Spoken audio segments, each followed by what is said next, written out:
Chuck Norris, the martial arts master and Hollywood icon who conquered the big screen and then vanished from the spotlight. With black belts in Tang Soo Do, Brazilian Jiu-Jitsu, and Judo, he founded his own discipline, Chung Koo Do, and trained celebrities in martial arts.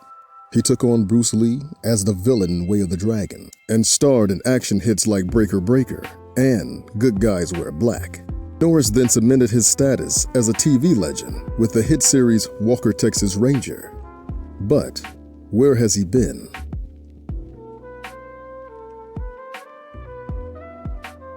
On a crisp morning in Ryan, Oklahoma, on March 10, 1940, the air was filled with the quiet hum of early spring. The peaceful town, tucked away from the bustle of the world, witnessed a monumentous event in the modest home of Wilma and Ray D. Norris. Ray, a World War II Army soldier, stood by his wife Wilma's side as she cradled their first child, bringing him into the world. They named him Carlos Ray Norris in honor of Ray D. Norris's revered minister, Carlos Berry. Little did they know, their son Carlos, the eldest of three siblings, Whelan and Aaron to follow, would grow up to become a name known far beyond the borders of their small town. Carlos faced a challenging childhood. Non-athletic, shy, and average in academics, Norris grappled with a deep sense of insecurity and loneliness. His father, Ray, held an inconsistent job as an auto mechanic, and the family's financial struggles were compounded by Ray's frequent long drinking binges. The Norris household was a battleground of internal struggle and desperation. Amidst this, a haunting prophecy echoed through the family. Waylon Norris, Carlos' younger brother, confided to him a chilling prediction: "I won't live to see my 27th birthday." At the age of 16, Carlos faced a life-altering change. His parents divorced, and he relocated first to Perry Village, Kansas, and then to Torrance, California with his mother and brothers. In 1956, Carlos enrolled at North High School in Torrance, California. It was here, as a junior, that he met Diana K. Holchek, his high school sweetheart. After just 3 months of dating Diana, Carlos found himself one evening at the Pike in Long Beach, surrounded by friends and the easygoing atmosphere of a summer night. What began as a casual gathering would soon become a night he'd never forget. For Carlos and his friends, it was just another carefree evening, until someone suggested a spontaneous idea that would leave a lasting mark. Fueled by a few drinks and a sense of adventure, they decided to get tattoos. Carlos, feeling bold, stepped up first. As the needle hit his skin, the reality of the decision set in. The pain brought clarity, and his friends, watching on, quickly reconsidered their choices. Carlos left that night with Diana's name permanently etched on his arm, and as the only one among his friends who dared to go through with getting a tattoo.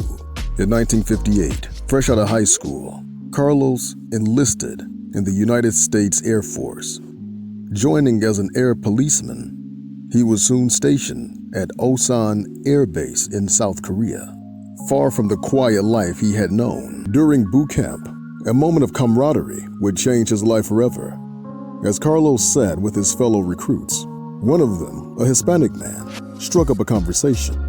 "Do you know what the name Carlos means in English?" the recruit asked. Carlos nodded. "Yeah, it's Charles." With a knowing smile, the fellow recruit continued. "And you know what the nickname for Charles is? It's Chuck. I'm gonna call you Chuck." From that moment on, the name stuck. Carlos Ray Norris became Chuck Norris, a name that would soon echo throughout history as a symbol of strength, resilience, and martial arts mastery. Eager to make the most of his time in Korea, Chuck enrolled in a judo class. But just 2 weeks in, fate had other plans, an injury that would force him to put his training on hold. Wandering through the streets of Osan Village, Chuck stumbled upon a sight that would captivate him: a group of Koreans performing mesmerizing spinning kicks. It was his first encounter with Tang Soo Do, a martial art that intrigued him deeply. Despite his injury, Chuck's determination never wavered. With his arm in a sling, he began his Tang Soo Do training, practicing daily and pushing through the pain. It was the beginning of a long and arduous journey in martial arts. As his shoulder healed, Chuck returned to judo while continuing his Tang Soo Do practice. Though far from mastering either art, he was laying the foundation for what would become a lifelong pursuit of martial excellence. Amidst the challenges of training and service, Chuck found solace in love. In a letter to Diana, he proposed, signaling another step forward in his evolving life. After months of service in Korea, 18-year-old Carlos Ray Norris, known to his friends as Chuck, was coming home. Chuck wasn't just returning with memories of his time overseas. He was coming back with something more, a black belt in Tang Soo Do, earned through rigorous training in the hills of Korea, and a brown belt in judo, a testament to his relentless dedication and skill. But for all his accomplishments in martial arts, Chuck's thoughts were on something closer to heart. Waiting for him in Torrance was the love of his life, Diana, just 17 and ready to begin a new chapter together. Within days of his return, Chuck and Diana stood side by side in a modest church, exchanging vows in a traditional ceremony. He in his Air Force uniform, and she in a simple white dress, made a promise to each other, a promise that would be tested and strengthened over time.